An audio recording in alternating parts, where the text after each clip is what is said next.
Hi, everyone. Hi, everybody. Hi, everybody. Hi. So I wanted to, it's 7 o'clock. I think we should be like, we'll do a little kind of that fashionably late thing. We'll give them a couple of minutes to get here. But while we do, let me mention a couple of things. First, I'll welcome everybody in a minute. Did everybody hear when you signed on? Could you hear, did it say this session is being recorded? I want to make sure everybody's aware that this Yes. session is being recorded. I also wanted to let you know that we published, we talked about whether it was a good idea or not a good idea. We published the link just as, with the confidence that people in Lincolnwood are really cool and really good people, and we don't have to worry about, being Zoom bombed or anything like that. But in the event that there was any kind of inappropriate visual or verbal participation, Ray is at the ready. He's got his finger on the remove button, and they will be ejected from the meeting immediately. So hopefully we won't have any problem with that. I'll give them the finger. There you go. I've done everything that I can do in my house to make sure that our connection is solid. So I'm really hoping that we don't have any technical difficulties. And I want to mention a few things for everybody before we give the chief a chance to get started. For anybody who's new to Zoom, there's a few things that I'd like to make you aware of. First of all, my name is Karen, and thank you for being here. You'll see as you look around the screen, if you have everybody on the same screen, you should see Chief Parrott. And what I'm going to suggest is that if you put your cursor over his picture, you will see 3 little dots to the right. If you open that up and look down on that menu, it'll say Pin Video. He's our guest of honor. I'm going to suggest that you pin his video. It'll come up. He'll be big and in the middle of your screen, and the rest of us will all scatter to other screens. I'm going to suggest that you do that. I think that's a honor. It's a nice thing to do, and that'll give us full attention to our speaker. We also want to be really clear that we're, today, maybe not 6 weeks ago, but today, talking about policing can be controversial. There's a lot going on, and a lot of people have a lot of feelings. It's really, really important to us at Lincolnwood Together that we be able to dialogue, and that our dialogues always be respectful, that we always listen more than we talk, and that everybody feels free to participate. If you would like to participate, some people sent me questions in email. My email was coming in like crazy today. If you want to share a question anonymously, what I would ask you to do is at the bottom of your screen, there's something that says chat. You can open the chat and you can scroll down. I'm going to ask you to scroll down to Raymond Gross. Oh, here, Paula can't get in. So we're going to ask you to scroll in to Raymond Grossman, and you can send a private message to Ray. Ray, I trust you to interrupt at appropriate times and to give us the question, but without telling us who said it, okay? I'll ask you to do that. I would ask everybody to please mute yourself unless you're speaking, and how are you gonna be speaking then? So if you look at the bottom, there's something that says reactions. I think that during the time when the chief is talking, everybody likes to get feedback, right? If you appreciate and you agree with something that he says, in that reaction, you can give him thumbs up. And that'll be kind of cool for the chief, right? He'll see all the screens with thumbs up for anything that you agree with. If you would like to comment, I'm going to ask you to please, in the same place where it says reaction, I'm going to ask you to do the one that's applause. It's the closest looking to like raising your hand. And Ray, Paula just got here, so we can go back to what we had originally agreed. Send that private message to Paula Fuller-Tobin. If you scroll down on the chat, I see somebody said, hello, my husband and I are new to Lincolnwood. Well, welcome. We want you to be part of Lincolnwood Together. So I think those are the things that I wanted to explain. If anybody has a question about any of what I just said, you want to unmute yourself and ask your question. I want to be sure that you know what we're doing.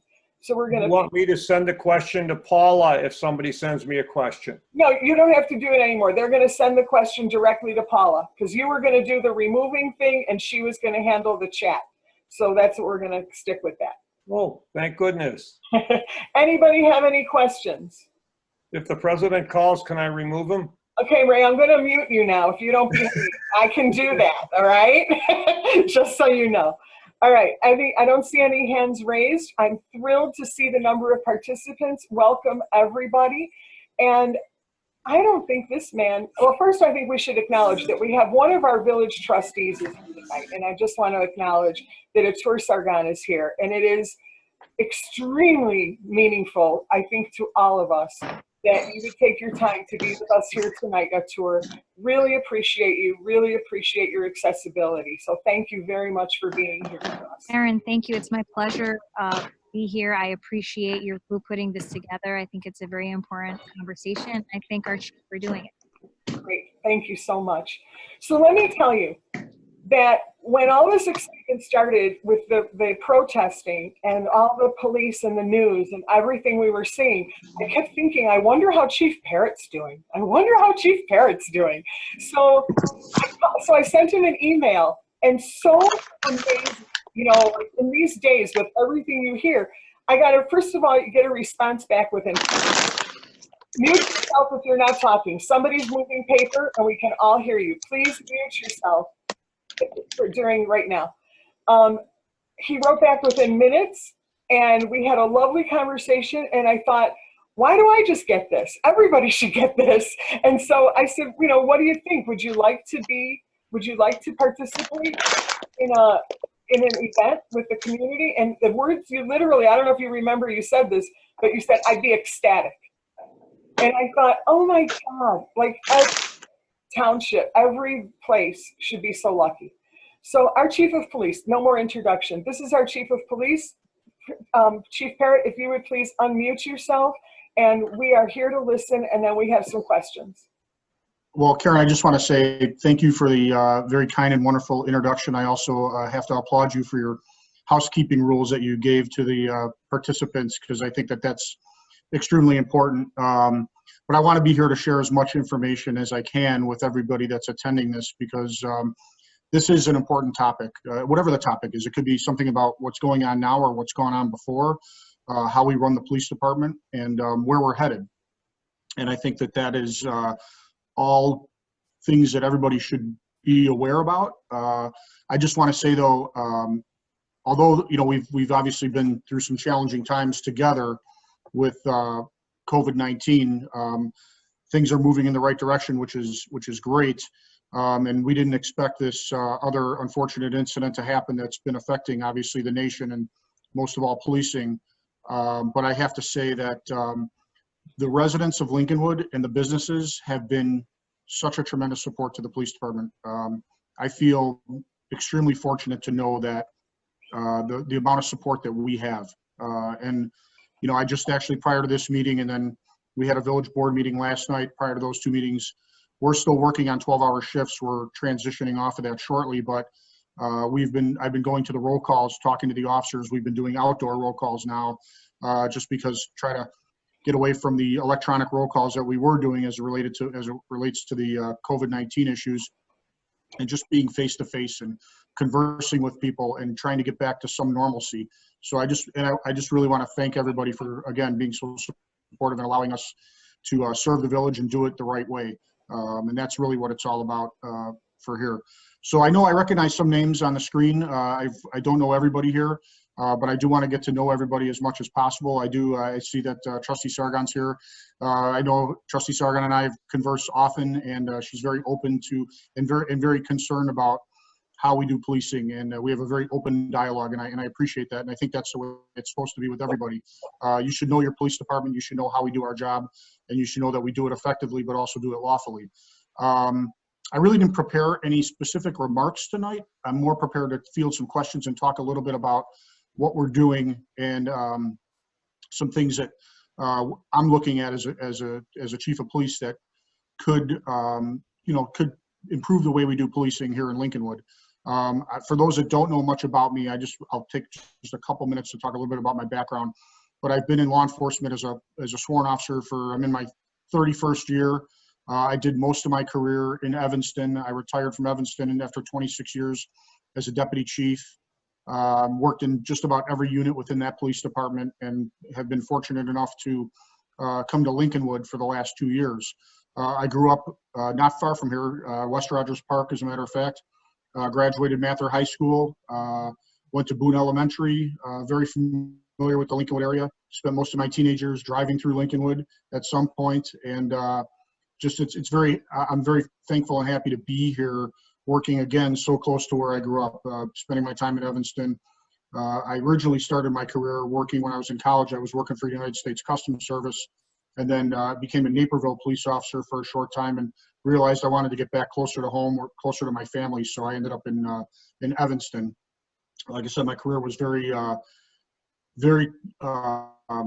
expansive in Evanston. It's a bigger department, different challenges, but I think it's helped me take on this role here in Lincolnwood, and understanding these challenges now, that a lot of these challenges that we're facing here under the current climate of policing are evolving quickly, and that has helped me understand and move this department forward. I'd like to just kind of talk a little bit about use of force with the Lincolnwood Police Department. I know it's I can't say I've coined this term because I haven't, but anytime police officers use force, our objective is to make sure that we do it lawfully and we do it within policy. But use of force, any use of force, it's awful. It looks awful. Awful but lawful is the term that I'm kind of looking at. And it does, whenever you watch use of force, especially on video, and we're all, we live in a video age, and we've even expanded video now that we're doing conference calls on video. It is something that everybody's going to watch, everybody's going to dissect. And I just say that, videos just don't look good sometimes. That doesn't mean that they're not lawful. It just means that some are bad and unlawful, and then some are within the guidelines. So I think that that's important for people to know. But here in Lincolnwood, we have the video systems we have in place for officers are in their car. We have a 2-camera system in each car. It documents every traffic stop, every encounter that happens around the police vehicle. We also have a camera in place in the back, which captures if somebody is taken into custody and transported. The officers are equipped with a microphone. From the time the officer starts responding to a call, or if they stop a car, that conversation is automatically recorded. That's been going on for several years.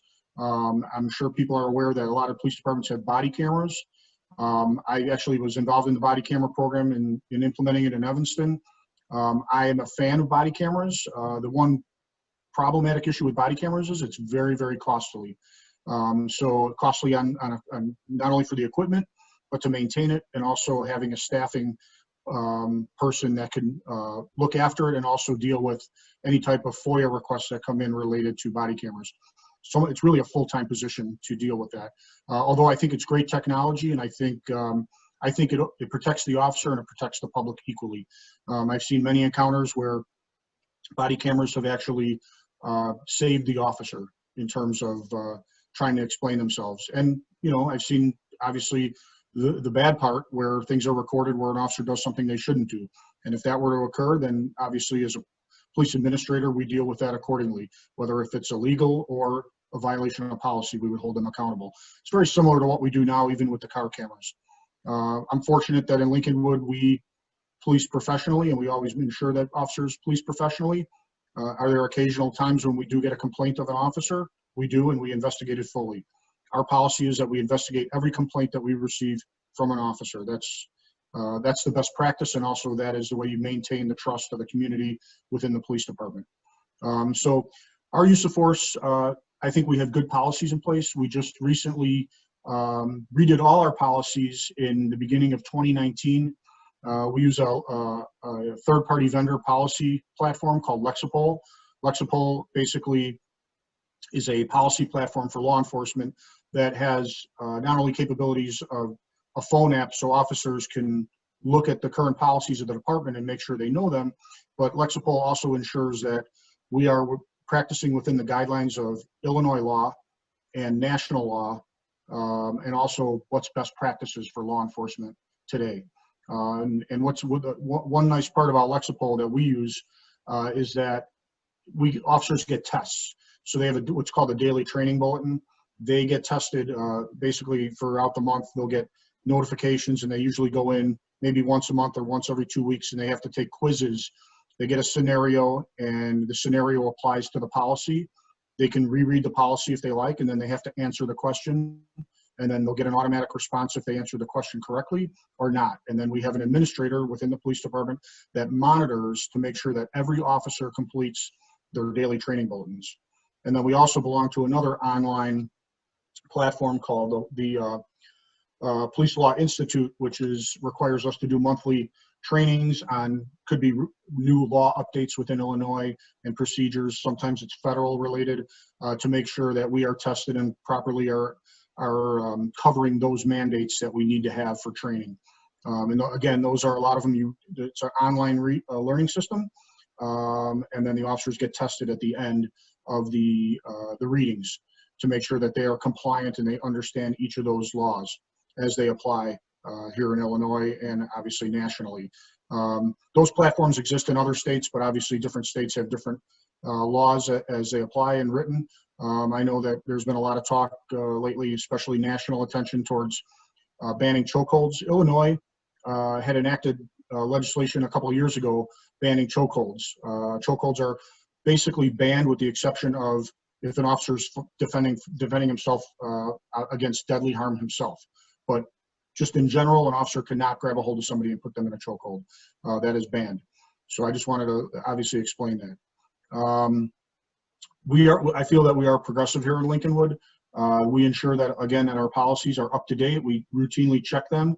We also get updates through Lexipol, but we're also reading any type of legal updates that come through regarding case law to ensure that we are practicing what needs to be within line of policing without creating any liability or extra liability when it comes to our abilities to police in the field, whether it's doing through traffic stops or making arrests, establishing probable cause, handling investigations. I feel that the legislature, when they get back in session, that there'll probably be more of a focus again towards law enforcement accountability and best practices and use of force.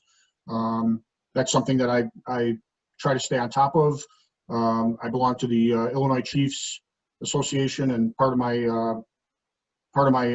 group belonging there is I belong to the legislative group. So I'm very involved in reviewing any type of legislation that comes through that involves police.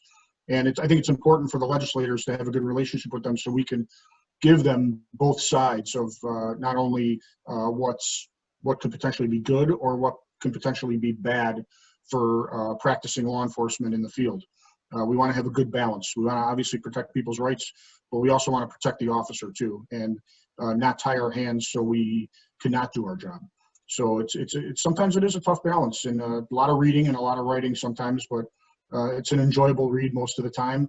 And I just wanted to share that because I think it's important to know that as my position of the head of the Lincolnwood Police Department, it's my job to make sure that I work with as many people as possible to allow us to police the best way we can. So that being said, I'm kind of looking for some possibly some questions. We have some. Don't worry. We do. Let me read you one that came in the email, and maybe then someone else will want to chime in. Let me remind everybody that you are muted automatically when you came in. If you'd like to share, please use the reactions button at the bottom. You can give the chief thumbs up if you agree with something that he said, and use the applause one to let us know that you'd like to be recognized. Chief, one person wrote and said, of the 23 deaths to date that occurred in Lincolnwood due to COVID-19, can you tell us, do you know how many were in the Lincolnwood nursing homes? I don't have an exact number. I can find out and get back to you. We do know that the majority of those, and I'd like to say that those are not, we don't have the term nursing home. It's an assisted living facility. Thank you. So I'd rather kind of just distinguish the difference, that a lot of those had taken place as a part of assisted living. But yes, the majority of those, the good news is we have not had a death in Lincolnwood for a couple, I believe 2 weeks now. So that's a good sign that we're making progress. Absolutely. Another question came in. It said, in the Lincolnwood Connections, it stated that the state of Illinois requires people to wear masks. Yet, walking around the park, I see kids sitting around a picnic table at the shelter, at least 10 of them, not social distancing and no masks. What can we do to enforce the mask requirement? So, interesting topic.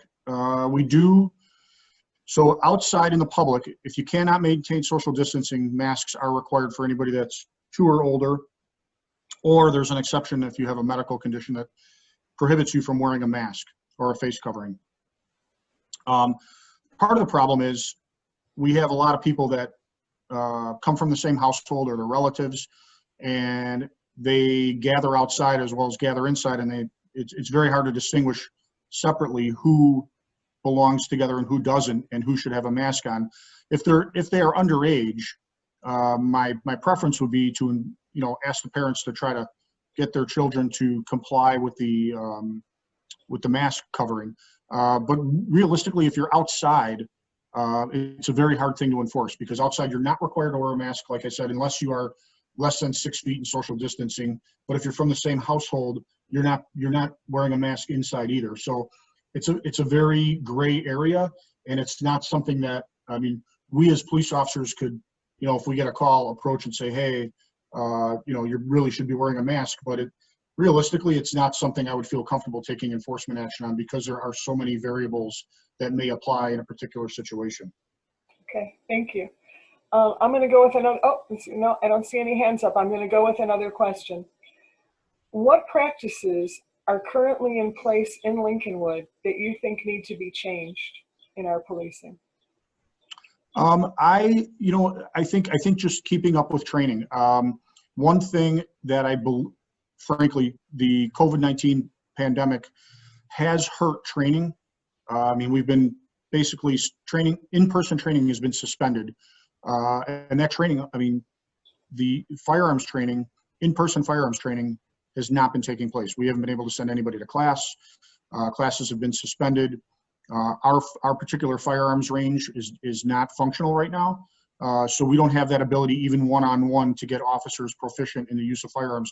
And I feel that it's a very, very important part of training that needs to be addressed. We will catch up with it, obviously, when things open up a little better. We have an agreement with Skokie. We're working on an agreement with another agency to let us shoot. Logistically, it makes it a little bit difficult when it's not in our own facility. But I feel that firearms training, proficiency in firearms training and use of force as it relates to deadly force, it's very, very important. I kind of look at any type of police physical training as something that it's really like playing a sport. The more you train, the better you are, and then there's much of a less risk of making a mistake. So I think that that's something we need to work on in terms of training. But when we do firearms training, we also do that. We also make sure officers understand the use of force policy very, very well. One thing we were able to do, and I believe, I don't want to call out Trustee Sargon, but we had, for the first time ever, we had a system in place where we do it through our Northeast Multi-Regional Training, where we were able to get a shoot, don't shoot scenario system on premise, where officers had 2 weeks to go through the various scenarios. And I know the trustee was invited to take place in that. And I think it really gives, obviously officers, they have to think through and talk through the scenarios, which really, really do help. But I think it's also important to have some of the, I was happy to see one of the trustees involved, because they understand how quick some of the decisions are that could be, that could involve deadly force. And having that exposure really, really helped us. And I just wanted to mention that, because I think not only firearms training itself with using an actual firearm, but going through scenarios where it's more of a simulator type system is very, very helpful. It allows officers to articulate, because using force or choosing not to use force, being able to talk, de-escalate, talk through a scenario, it really does make a difference. Some people are very adaptable to conversation, and that's what we want to do. We want to make sure that the officers converse with who they're dealing with. And the goal is not to use any force. We want people to comply. That is the ultimate goal. And no officer I know wants to have to use force because, it's a very traumatic experience, depending on what it is, and things happen and evolve very quickly. But we want to make sure our officers are properly trained to do that if they have to. Can you talk to us more about that training? I pretty much, when I think of police, I hope that they're trained in using firearms and driving in ways that I would never dare drive. And, I expect those things. What seems to be really at the forefront of a lot of our minds today is thinking about how police officers are called on, in our country anyway, for domestic violence, for somebody's too drunk, somebody's, like things that you don't even really think about. Like how does a police officer get trained to deal with it? My kid, So, that kind of stuff. yeah, no, I mean, well, let me explain. During the hiring process, we obviously try to pick the best candidate. There's a written testing process. There obviously is a background investigation. But one thing we recently did I think hiring is the first step to ensuring we get a properly trained officer. So part of that process, we just recently updated our Board of Fire and Police Commission rules. And part of that process, we established after the written exam, we are going to have a panel exam within the police department before they move on for a final oral exam before the Board of Fire and Police Commissioners. So this basically takes place, we added another layer of an interview internally before they go on and get placed on the final eligibility list. And then once they're placed on the final eligibility list, they obviously have to do they have to pass a extensive background investigation. They also have to pass a medical, and then they also have to pass a drug screening and a polygraph exam. So there's extensive layers that we use to screen out potential bad candidates through the system. But once we do hire somebody, we currently use the Chicago Police Academy. We have a recruit now that was, academy classes were delayed because of the pandemic, but that recruit has started back in the police academy. He was in the academy for 10 weeks when they suspended training. He is now back in the academy. We use Chicago Police Academy because they actually do have a very robust training program for the metropolitan suburban area. Their academy is 22 weeks long. So they get actually extra training that is above and beyond what the state mandates. Currently, most police academies outside of Chicago that meet the state requirements roughly have about a 14 to 15 week program. We enjoy having those extra weeks that we feel are beneficial to making that officer more well-rounded, more exposed to techniques used in training for getting them ready for field duty. And then after that, we have officers are required to do a field training program with a field training officer. They switch officers several times during the program, but that program is 18 weeks long. I'm sorry for interrupting. How much of that are they learning? Like when you're screening, is racism something that you're listening for in these people?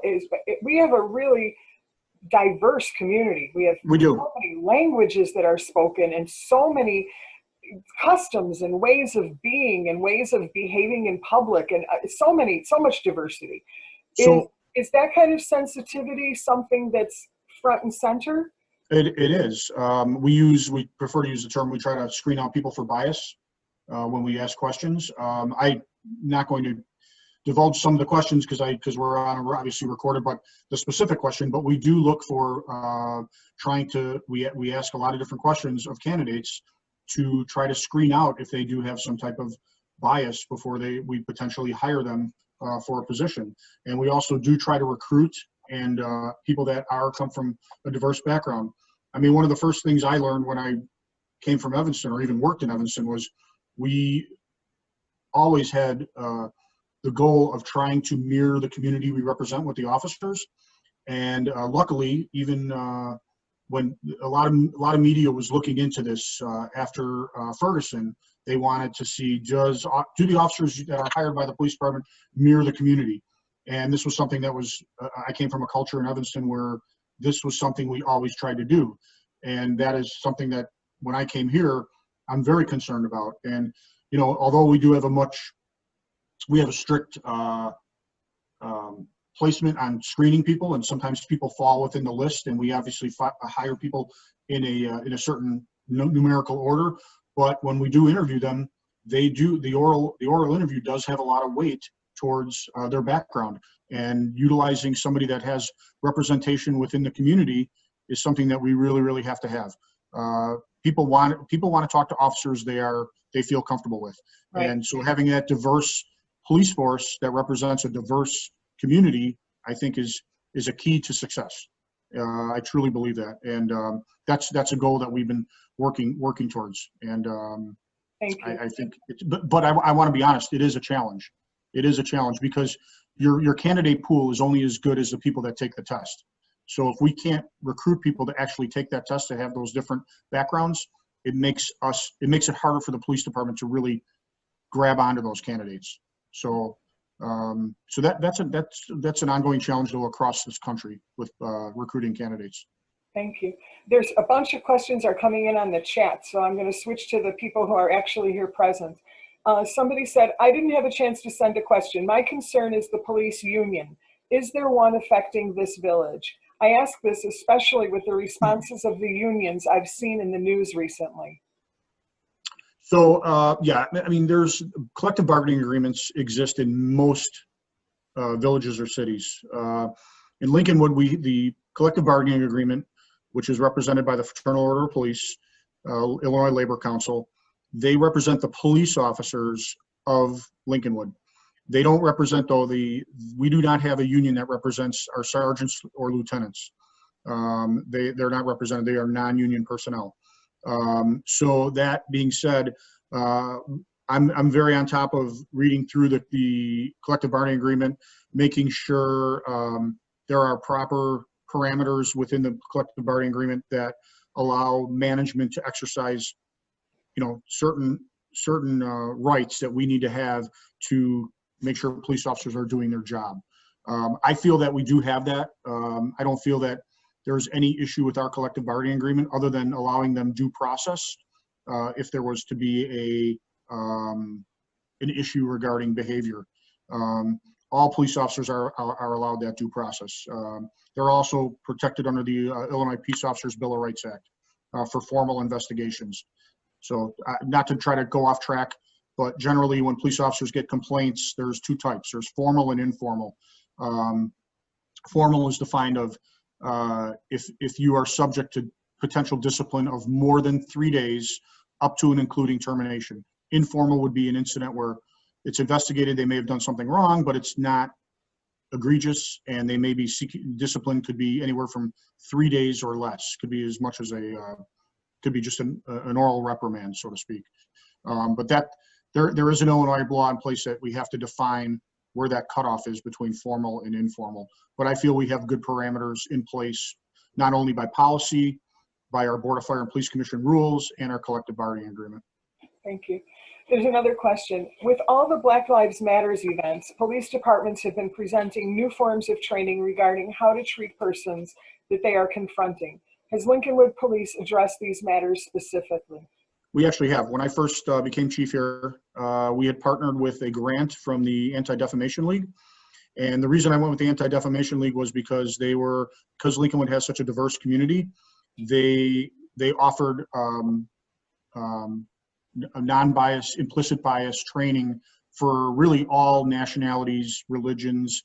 They really gave us kind of a global look at implicit bias, not specific to one race, but really everybody.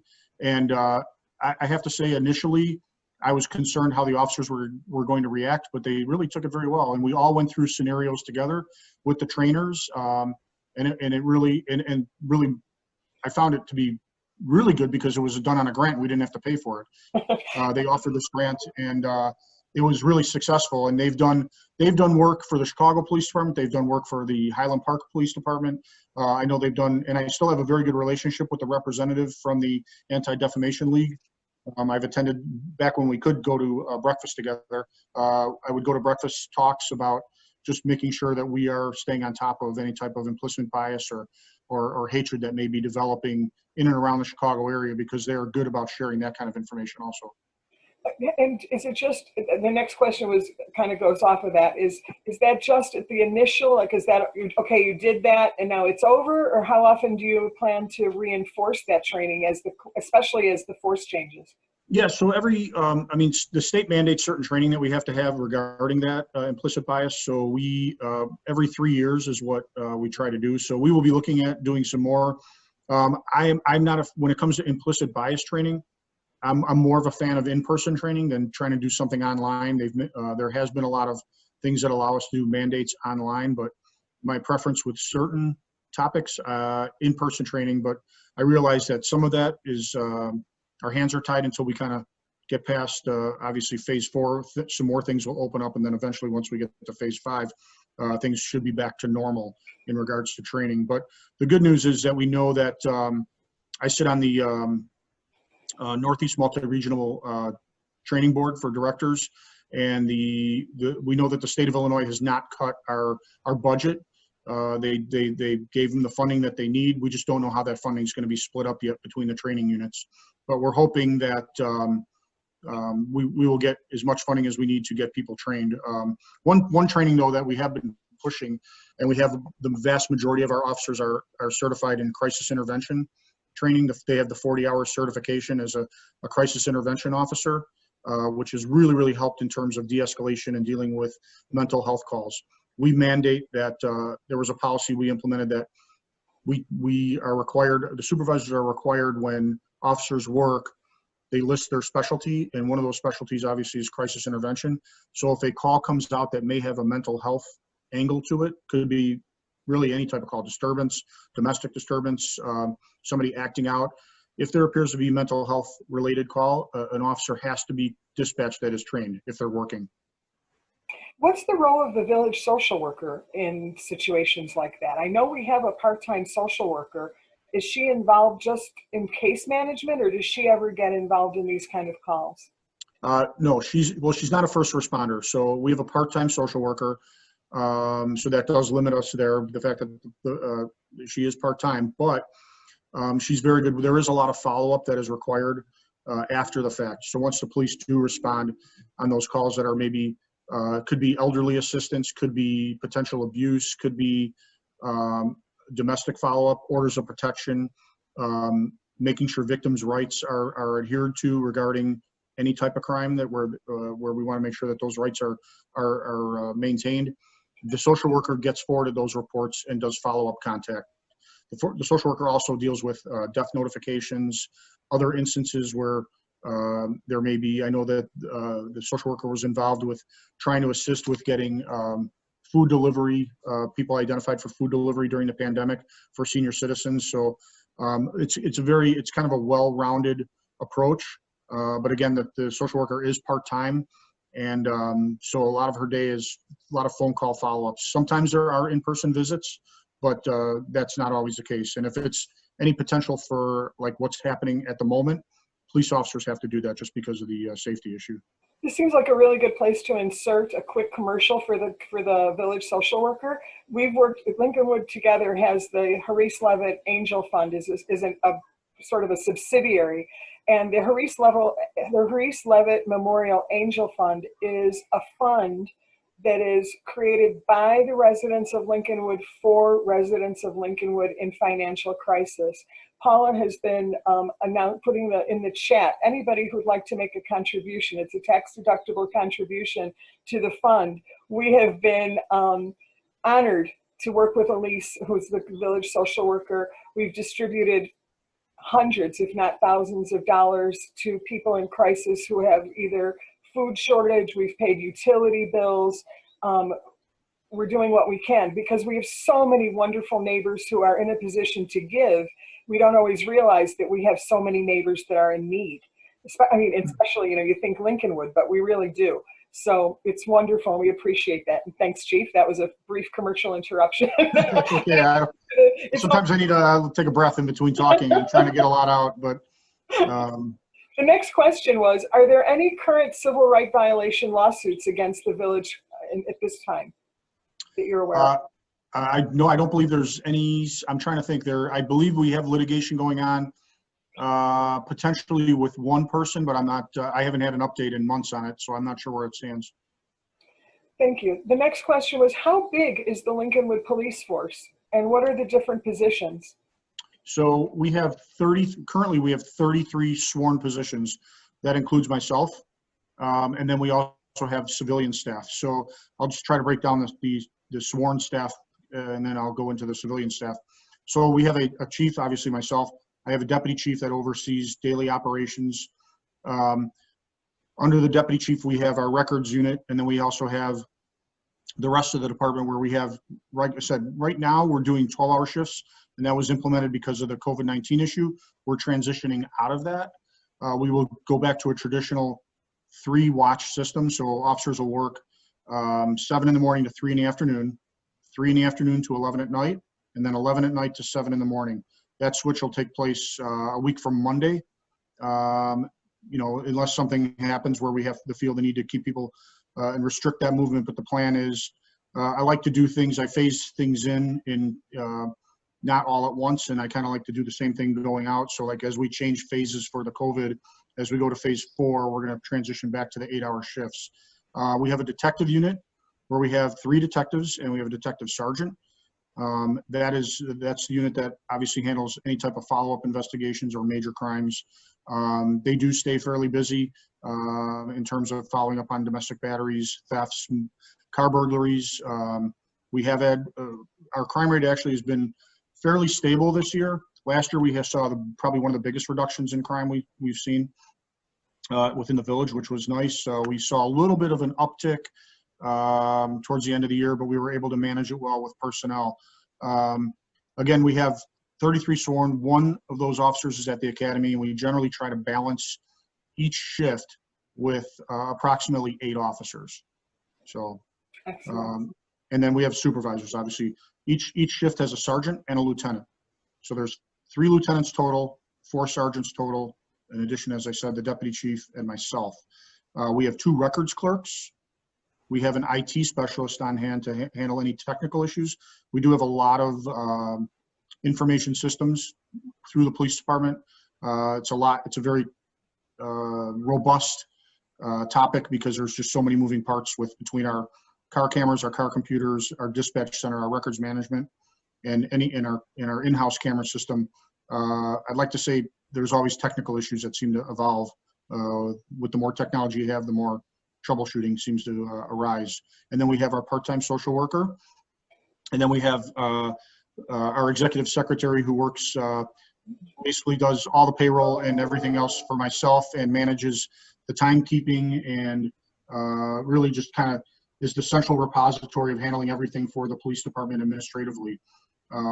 So, and I have to say, as long as you're asking, I'm giving her a shout out because she's a 43-year employee of the village, Mary Liss, and I have to say, after 43 years, comes to work and works harder than anybody I know. So I'm just going to throw that out there because she deserves it. She probably wouldn't be happy that I'm saying that, but I'm going to do it anyways. Yeah, she's amazing. Anybody who's lived in Lincolnwood knows that she's amazing. She really is. So, and she makes my job much, much easier. So that's really kind of how the department lays out. You know, we are obviously, we don't have much extra staff to have any type of specialized assignments other than the detectives. So we split up a lot of administrative duties and tasks amongst the supervisors. So we have a supervisor that's assigned to run the field training program, a supervisor that's assigned to run the property room and evidence. We have another one that oversees the evidence technician program. We have another supervisor that oversees our traffic enforcement program. And also part of that, they do our traffic grant enforcement, which is we get grant money from the state where we can do extra enforcement for whether it's DUIs or speed enforcement. We also have that sergeant also oversees our truck enforcement program, which that's something that got implemented when I came here because we do have a lot of trucks that do go through overweight trucks, oversized trucks that do travel through the village. And we felt that was an important part of safety for the motorists, that trucks are not traveling in excess of their limit if they're not properly permitted. So that's that we felt that added to the safety of the village. I mean, we have obviously with the between the IDOT roads and the one Cook County road within the village, there is a lot of traffic that travels through the village. I'm sure most people here have seen that now with things relaxing, with people not staying as home that much, traffic is starting to grow back to its closer to normal amounts. So with that being said, the more people are also driving a little bit, not obeying the traffic laws as well as they should. So I feel our presence really, really needs to be highly visible and taking action when we need to deter or curb any type of erratic driving from people on the roadways. I mean, safety is our goal across the board, whether it's traffic safety or crime safety. To me, they're equally as important, because if you get hurt from a crime or you get hurt from a crash, you're still getting hurt. Yeah. Chief, I know I've heard at board meetings sometimes when they talk about crime at the mall. What kinds of calls? I apologize. I don't read the police blotter. I think that is public. That's okay. If you could just it is. tell us a little bit. So I encourage people too, also, for those of you that do follow our Twitter, we do post the weekly crime bulletin, so people can obviously see what crimes are reported within the village on a weekly basis. So that's something that as a public you're entitled to, and we do produce that document. We also have a online platform to look at where we share with, just so you can, if you had an interest on knowing how many traffic crashes have occurred in this area of the village, you can actually pull that up and look at it. Public information. So I really think it's important for the public to know that. But focusing on the town center, obviously the town center was closed for a little bit. It's starting to get back to some type of normalcy. But most often, the issues that take place at the mall are retail theft. Sometimes we have disturbances within the mall. And then unfortunately, we have, with the Kimball Avenue bus coming up from the city, we've experienced some unfortunate drug overdoses from heroin. So we've had numerous calls where the fire department and also police respond to deploy Narcan and try to counteract that overdose.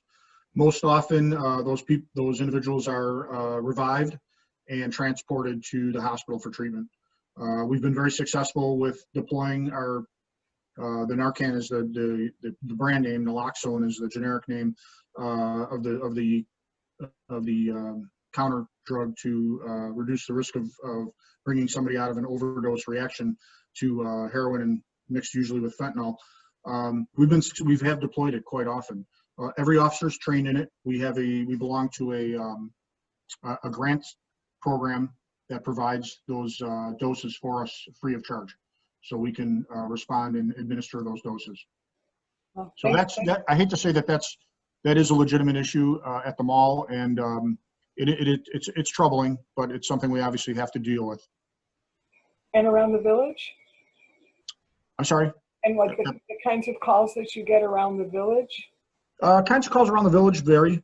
We do get domestic disturbances. I think we've seen a little bit of an uptick of domestic disturbances because of the stay-at-home order. We kind of expected that. That was it's kind of a national trend. We do get, occasionally we'll get what's considered a ruse burglary, where people target elderly and try to talk their way into a house and basically distract the elderly resident and go in and commit a theft within, looking for jewelry and goods. That occasionally does happen. Most often, though, our most frequent crime within the village is people going into unlocked cars and taking belongings. That's probably the most common. Theft is by far the driving number of the village crime. And There's a couple I'm sorry. I apologize. Most often those crimes are, as I said, retail theft or an unlocked car. I think there's a few questions that kind of go together here, so I'm going to throw them all and let you answer. Sure. The first question was, where do I see the police blotter? That's one. Another is, who decides whether to press charges at the mall for retail theft? Who determines the outcome of shoplifting? And I think I'm sorry, two people wrote that at the exact same time. They wrote the same. Okay. So the store would be the victim, so the agent of the store. So if it's, for an example, such and such store, the employee that works for that store, they would be the complainant. So we do have a policy though, that if somebody does not, if they're not a repeat offender and the theft of the goods is less than $100, they would get a local ordinance ticket for retail theft and appear before the administrative adjudication. So it's handled all on a local ordinance. It does not generate a criminal record for that individual. So it is basically a kind of a differential way of not sending them to criminal court, and they don't get their fingerprints taken. It's processed in a civil matter, basically. But if it did meet the criteria for a criminal offense, and sometimes, you know, a lot of times they do, they would be arrested and charged criminally. They would appear in court in Skokie, but the complainant, whether it's through our administrative adjudication or criminal courts, it would be the store employee would be the one signing the complaint. Thank you. And where to see the police blotter? So the police blotter, if you go to our Twitter, we do post it weekly. I do believe we were posting it on the web page, but I have to check to see if that's still up and running, because we don't have our own web page. We do have, there's a section for public safety, and I believe it was getting posted there, but I don't want to say it's for sure there without me double checking. So, but I know that we do post it on Twitter. So if you go to our Twitter feed at Lincolnwood PD, you will be able to see our posting for the blotter. Excellent. Let me remind everybody, if the chief says something that you appreciate, feel free to go to that reactions button at the bottom and give him thumbs up. And if you have a question, I'm not sure I can see all the pages, so if I haven't paid attention to you, then, you know, unmute yourself and let me know.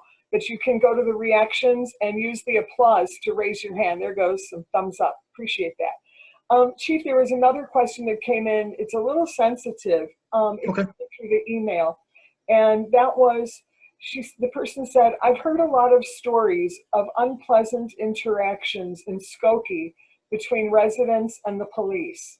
Skokie is so close to Lincolnwood at so many points. Therefore, our residents probably interact with their police, or our family and friends could be profiled in Skokie coming to Lincolnwood. So I'd like to know, do the police departments in Lincolnwood and Skokie communicate about how they police?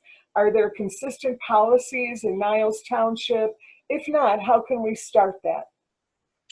So I can tell you that I know the chief of Skokie Police very well, Tony Scarpelli.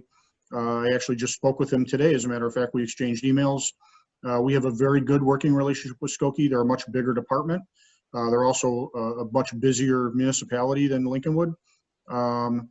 We do have a good working relationship with them, and I know that they do have a very I can't speak for what was heard in terms of any consternation between the community and Skokie Police. I'm not aware of that, but I know that I know the chief, and I know how he believes in policing, and he believes in policing just like I do, that we have to police professionally, abide by our policies, and make sure that we're giving professional service and treating everybody fairly, and abiding by the law, and making sure that we also protect everybody's rights.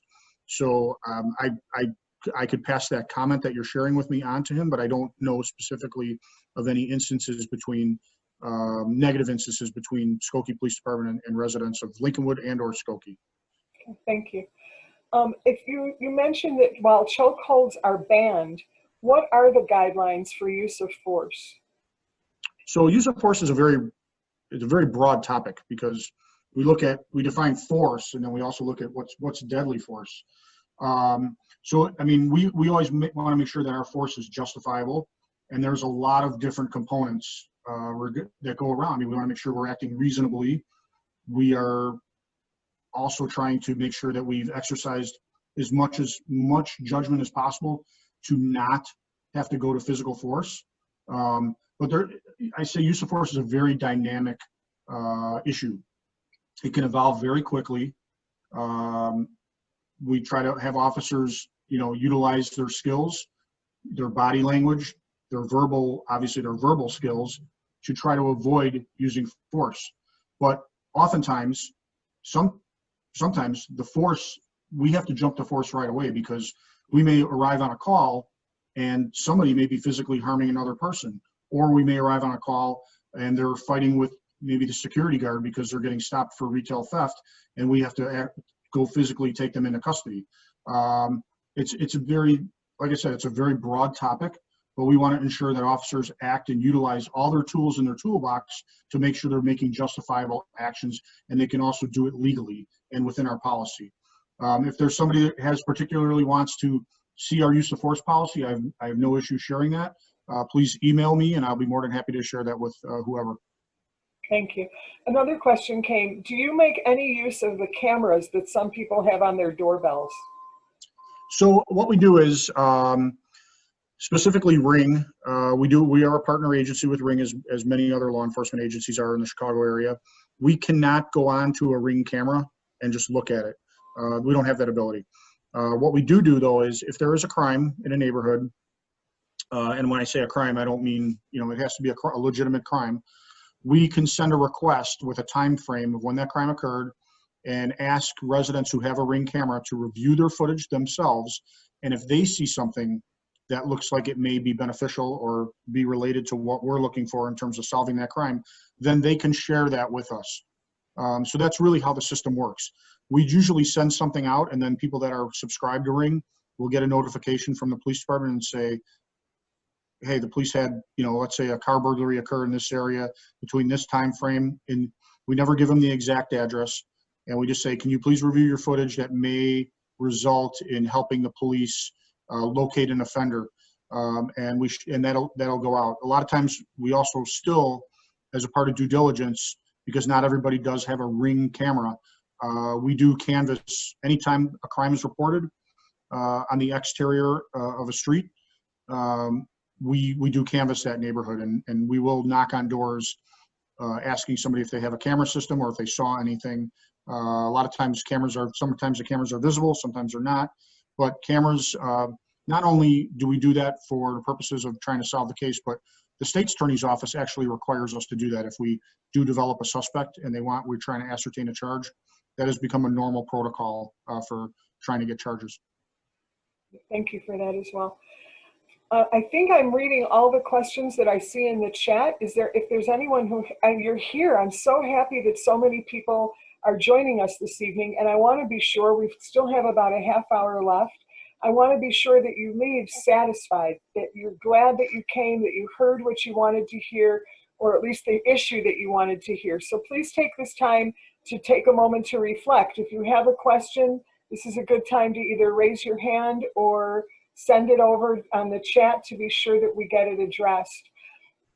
While people are thinking about that, Chief, I'm trying to formulate a question and I'm having a really hard time. So just bear with me for a second. That's okay. But and I'd also like to say, I put this out at the end, but I'd like to just at least say that, sometimes we get off these conversations and tonight somebody may be like, oh, I wish I would have asked that. Please, Karen, you have my email. You can share that with the group. If somebody wants to send me an email and has a question that they just, thought about later on, because that happens, yeah. send the email and I'll get, and a phone number, and I'll be more than happy to call you and we can chat over it. I prefer that. I think it's a good way. Plus, I really, the more people I get to know in the community, the better it is for me. Great. So this question came in. I think you addressed something similar, but I want to make sure we say it anyway. It said, what type of cultural diversity training is provided, and how is it monitored and audited, and feedback given to officers? And I think that sort of details with what I was trying to put together. Like, I want to ask a question that feels kind of like touchy-feely for asking a police chief. But, like, I have a profession. And when I hear people, like if somebody in my profession gets called up on ethics charges or is caught, like I'm a social worker. And so if I hear about a social worker who's having an inappropriate relationship with a client, it's like, oh, like I hate that. I feel it hurts my heart because I feel like that person's a representative of my profession. And there's been so much going on in the news and so many things being uncovered that the public is outraged about. How is it on the inside among the force itself? Like that, it's got to be rough. And yeah, did I get it out okay? No, yeah, you totally did, actually. And I could sum it up in a very simple sentence. There is nothing worse, and I'll use the word hate. There's nothing worse that a good cop hates than a bad cop. Nothing worse. I could tell you that factually. Because one, you know, the old adage of, we say, you could have 1,000 attaboys, but one mess up takes away all those 1,000 attaboys. It's the same concept. One bad cop destroys many, many, many, many, many good things that we have done for the millions and millions of incidents and contacts we've had for the good law enforcement. Yeah. And it just takes that one bad thing to happen that sets us back. The milestones that we get, they've just been taken away. And frankly, I told my officers, and I want to be very frank about this. I really felt that law enforcement and all first responders, and including the doctors and the nurses, with COVID-19 and us being out there and still responding to calls, and I really felt, I'm like, wow, people are really, they're happy. They're really giving us positive attention. And then one bad thing happens, and not only did we lose, that credit, we lost a lot more. Well, and, it's not one bad thing. That's the problem. The problem is it's not one bad thing. And the question that comes to mind, and I don't want you to have to speak for all police everywhere from the beginning of time, but what can you tell us about police culture? Why don't the good guys report the bad guys? Like, that's so damaging.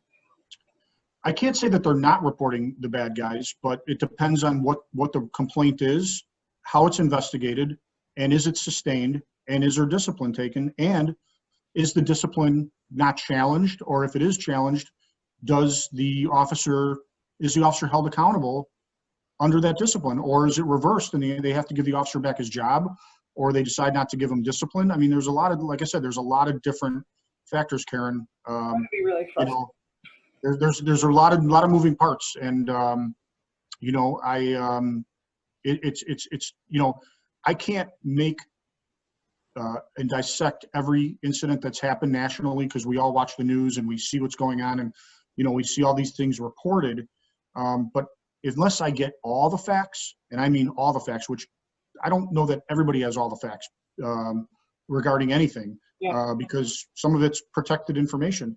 So it's very hard to make. I always say to make a fully educated decision, I have to know everything, and that doesn't mean that in terms of discipline, we don't have to know everything. Sometimes there's just enough to take action as a law enforcement executive to get somebody off at the police department. Criminally charge somebody is a whole nother level. Obviously, we look at, in terms of disciplining officers, we have to have a preponderance of evidence. Criminal is obviously proof beyond a reasonable doubt in terms of getting a conviction. So those are all things that, and I just, I want to remember that, and I think I tell this to the public with most sincerity, is that, just because it's an officer and he did something wrong, that officer has constitutional rights just like everybody else, and we don't want to violate his rights, and we sure don't want to violate any person's rights that we have to deal with. We protect the Constitution for everybody, and I just want to, this doesn't have anything to do with whether we made a decision that somebody did something wrong, because a lot of officers that are bad do make bad decisions, and they should be held accountable. But that doesn't mean that we violate due process or make prejudgments to get satisfaction. We have to do it the right way. We have to do it lawfully. Just like how we police, we have to do it lawfully in the right way. Things get reviewed by the state's attorney. They decide if there's enough for criminal charges. Some places take it to a grand jury to determine if there's enough for charges. The process, we just want to follow the Constitution. That's to me most important. That's the most important guideline. We have another question that I think is also very heavy and very challenging. So before we go to that one, let me ask you this one. There are a couple of intersections I feel could be made safer. Who do I speak to? So I guess it would depend on, you could speak to me. I guess it depends on what those intersections are. Some of those intersections are controlled by the village. Some of the intersections are controlled by Illinois Department of Transportation, or possibly the Cook County Highway Authority. So it really depends on what those intersections are and what the complaint is. And we have worked with IDOT before, and we have a traffic commission, and we would do traffic studies and have the traffic commission opine on and make a determination based a lot of times based on staff's recommendation or not, to change certain, whether it's an intersection or could be a stop sign, a yield sign, traffic control. Those are things that, we do examine, and that's our job within the village to do that. I work very closely with the Public Works Department when we do have to deal with possibly changing signage or markings on the street. We do look at that. So that's just something that's available. I would hope that that person can follow up with me and let me know what the issues are, and we'll try to address them. Great. I will send out a follow-up with your email, but I don't have everybody who's on this call. I don't believe you're on our email list. Please send me your email address. You can send it privately in the chat, but I would like to be able to add you to our email list, and then you'll get the chief's email from us. Chief, I'm not sure if this question is more for you or for Trustee Sargon, but it says, does Lincolnwood Police or the village have a statement of position statement on systemic racism issues in the police department? Or I'm assuming, or in the village. Do we have a statement on racism? Would Trustee Sargon, you want me to answer that? If you like, I'm sorry, you're muted. You have to, if you can please address that. Sure. So we collectively, Karen, myself, the village manager, Anne Marie Gora, and the mayor collectively distributed a statement over a week ago, and I believe the mayor also read it last night at the village board meeting that discussed our position on racism and the issues regarding that racism will not be tolerated within the Lincolnwood Police Department. It's much more expansive than that.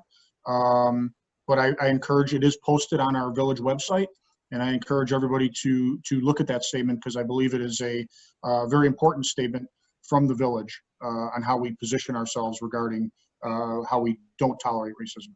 Okay, here comes that difficult question. I'm concerned about something I heard for the first time today. It has to do with police having their own social media, which is openly white supremacist and racist.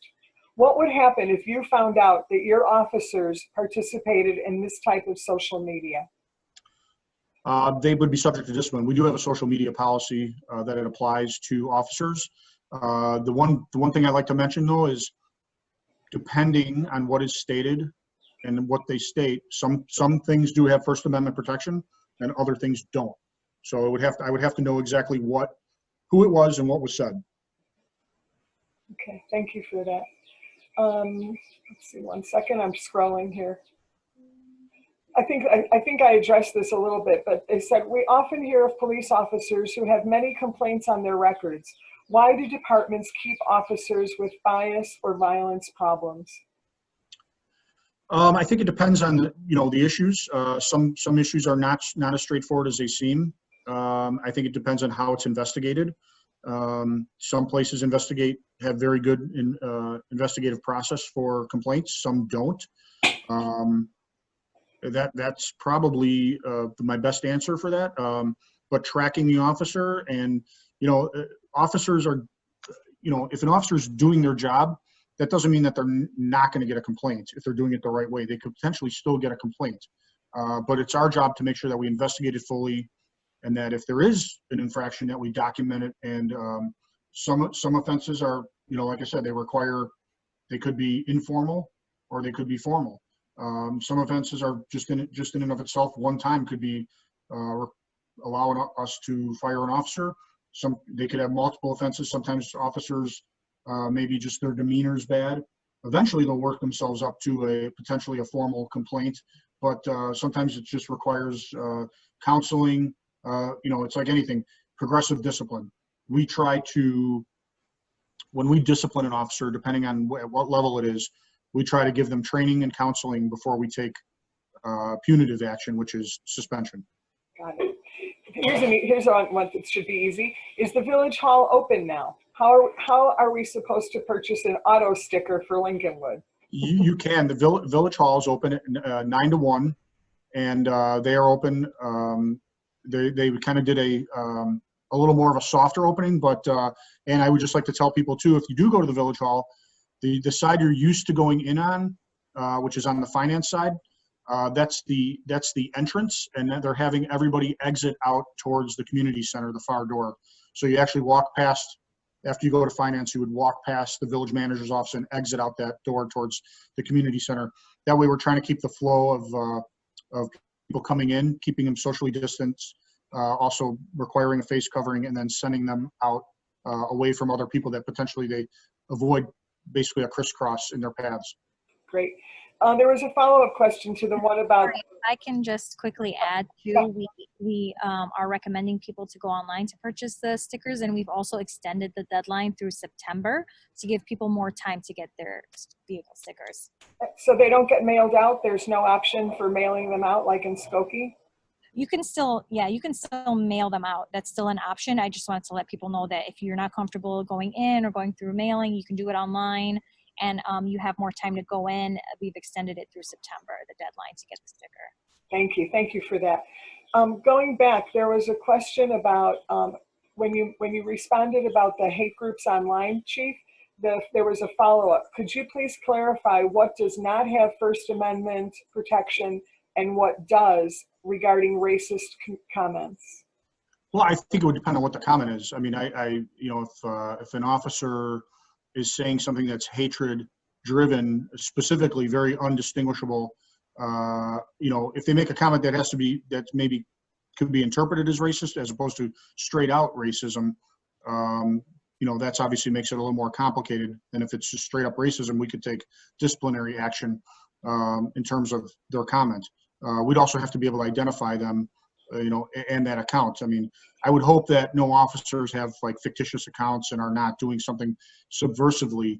I am not aware of any of that. I believe, I really don't, I have not been made aware of that within the Lincolnwood Police Department. If somebody is aware of that here, I would sure solicit and want to know that. But I don't believe that that's taking place here. Thank you. Next question. A couple of people in Lincolnwood who got COVID-19, I know a couple of people in Lincolnwood who got the COVID-19 virus. Do you know the present amount of people who tested positive in our village? My last recollection, I believe it was about, I think we were up to about 164 total positive, but that time frame was from when testing was being revealed, mid-March, I believe. So obviously a lot of people have recovered from that. So I'm not sure active cases. We unfortunately don't get that shared information from the health department on what's active, what's not. We only know by the village how many cases have tested positive and how many tests have been given to village residents. And that information, if anybody's curious, you can go to either the Illinois Department of Public Health website, or you can go to the Cook County Department of Public Health website, and there's a link to look at that specific information, either by zip code or by municipality. Thank you. We have on the call this evening, we have a visitor from Skokie who I call my favorite scientist, and she just posted the link. So anybody who wants to just click on that, it'll take you right over to the Department of Public Health site. Thank you very much for that. Any other questions or comments? Are you getting, we're so lucky to have a chief of police who would meet with us. Anybody, any other questions or comments that you want to ask with the chief, or you want to tell him? And please, like I said, email me if you can't remember, and I'll try to get the best answer for you. I mean, I'm shooting from the hip tonight in terms of questions and answers, so I'm hoping I'm giving everybody the most accurate information. But if there's a follow-up question, please let me know. I really think it's important for the public to know not only myself but the officers that represent the village, because that's our job. Our job is to serve the village and have a great relationship with the residents, and I feel we do. And it's a pleasure that Karen, I just want to say thank you for inviting me to this. I'm so happy to hear. I have a couple of people have their hands up. It looks like Lydia.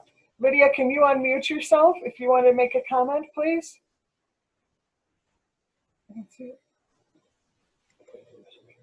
Just want to say thank you. During this time, we still have police presence in our neighborhood, and it's wonderful to see that we're out there and visible to the neighbors and waving hello, and it just feels very good and comforting. Thank you.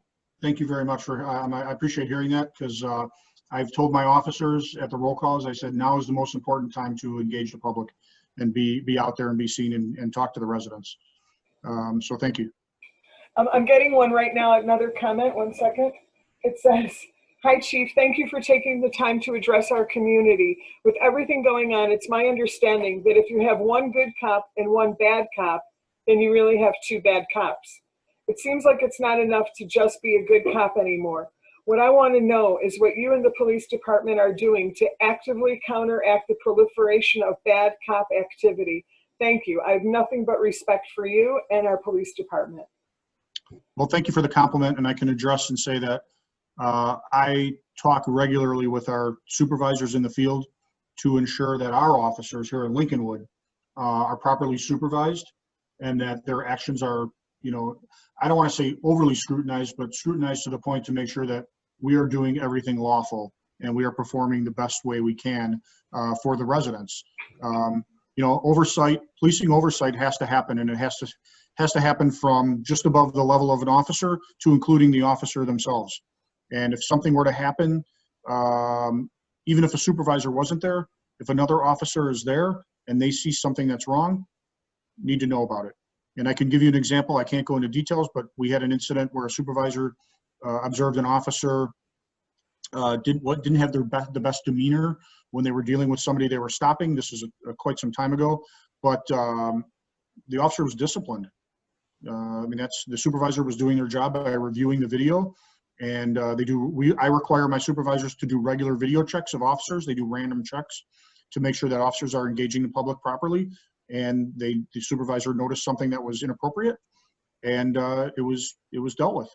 And that's invaluable. That's so incredibly wonderful to hear, because what you're addressing in my mind is the culture. There are certain things that, you can give somebody a script and say you have to say these words, but you can't force them to mean it, And when you have a culture where the expectation is to treat people well and to be respectful and to have that professional demeanor, that means the world. Little mistakes can happen when you've got that going on, So that's wonderful to hear. And you know what, police, just like anybody else, police officers are human, and we're human. So people sometimes say things they don't mean. Some are acceptable, some are not. Some need action, and they have an obligation to be professional, and they have to. Sometimes it's hard, but you have to check any of your issues at the door when you come to work, and sometimes it's hard, but. The one thing I do want to talk about, though, is when I came here just over 2 years ago, I wanted to make sure we had a system in place for officers that may be stressed out or may have issues. And peer support amongst law enforcement has become hugely successful. The days when I first became a policeman, basically there was no, you weren't like, oh, you want to go talk to the EAP or talk to the counselor. That was, they would tell you, if you got an issue, go talk to somebody who cares, or, work it out when you have a drink at the bar. Yeah. Those days are over. Those days, some officers may get together and have a beer together and talk about and just decompress, which is okay, because we're all human. We all decompress in different kind of ways. Accountants do the same thing. My point is that we have joined a regional peer support network. We sent 4 officers within the department to peer support training, and they reach out to officers every once in a while, say, hey, how you doing? You could talk. Their conference calls with each other are confidential. They don't keep any records. And then there's also professional referrals on this network that we've joined with other police departments, and this network has gone national now. To have professional help that your insurance can cover if you need to go to counseling. I think like I said, we're all human. We all have breaking points. We all have triggers. The idea is to recognize it ahead of time and get it taken care of. That is so great. That is so great to hear. Got a couple more compliments for you. One person said, thanks for doing a great job. Another person said, I'm pleased that your department is meeting so much of the 8 can't wait. Another person did have a question. And this is hard with social distancing, does the police department have any community engagement events planned? Are we going to have a big Zoom party with the police? Yeah, so that's a good question, though. I appreciate it. So, we did have National Night Out, which we started when I got here. We were able to do 2 National Nights Out. We had one scheduled for August this year. It's not going to happen. But the one thing is that, we have to keep an eye on it, but National Night Out has moved the date to the first Tuesday in October. We used to be the first Tuesday in August. So we're waiting to see that. I can't say that for sure that's going to happen, but that's probably the closest police engagement outing that I could look forward to. I'm hoping we can have it, but I got to just kind of see where everything goes with the governor's recommendations and the Illinois Department of Public Health recommendation. So it's either way, though. I think maybe we'll just do some more Zoom calls with you, Karen. You can organize them. I would love to do that. Maybe we can even get the village to support us in doing that. You never know. Miracles happen. The next one is, thank you very much for sharing your time with the community. Some more appreciation for you. Atur, you're literally raising your hand, Atur. Add that typically, I think Chief forgot to mention, we also have Coffee with the Cop events. We have 2 a year. But again, with the social distancing and COVID, I think those are put on hold, but they have them annually twice a year. So people who are interested in more engagement events with our officers, look for those events in the future. Yeah. Thank you, Trustee Sargon. I hope we can have one sooner than later. There is one more comment here. It says, there was an interview last week with the author of White Fragility. She was interviewed by an African-American teacher from Evanston High School. I highly recommend that everyone who has concerns about racism to listen to it. I would very much appreciate you, Chief Parrott, if you could watch it also. So maybe whoever, Yes. maybe this is from Edie. Maybe you can send me the link and I can send it on, or you can send the link directly to the chief. Yeah, sure. Great. Thank you. There Yeah, it is. There's the link. I'll see if I can. I'm assuming I can. Maybe I don't know if I can. Oh no. It's not letting me paste it. It was trying to pull it off. I'll put it in the email when we send out the notes. Okay, thanks. I just tried clicking on it to copy it, but it didn't seem to work. But thank you. Yeah, and let me just clarify. It's so hard to reach people in the community. I cannot tell you how thrilled I am. At one point, we had 36 people on this call, and I am absolutely thrilled because our hands are completely tied. The only way that we can reach people is through our email or on Nextdoor. We really don't get any kind of support from any place that would help us reach the community. And we're trying so hard to do good things.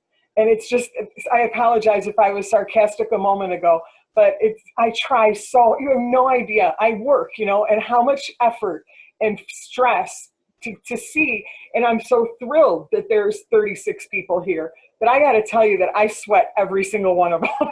And sometimes we just wish that we could get, share it on your Facebook page, make a comment on Nextdoor. I kept checking on Nextdoor. I would put a post, and within 1 minute, it would be all the way at the bottom, and nobody would see it.